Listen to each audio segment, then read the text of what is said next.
Hello friends, today I am going to teach you how to save personal data on Gmail.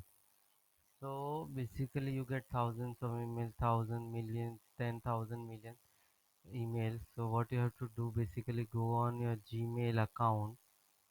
So suppose you have to save, suppose this mail is very important to you, this one. So what you have to do, go on the label options. You'll get many things. Okay, if you want to select a new label, then go to create one and select private or any of the shortcut code in which you you remember that this one is very important to you. So just create it and go to private. Okay, you just click above it and okay, and that's done. Apply. Okay, now in this option you'll get a private label over here. If you hide it, no one can see. Mostly people don't know what is this, where is the email gone.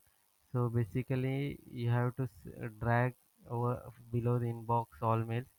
You'll go to categories that you have created. This is a private folder, very important to you. So go to that.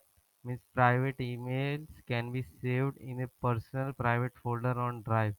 That's how it's done. It's very easy, but very easy and simple. So always try to do like this so that you can save your files over there.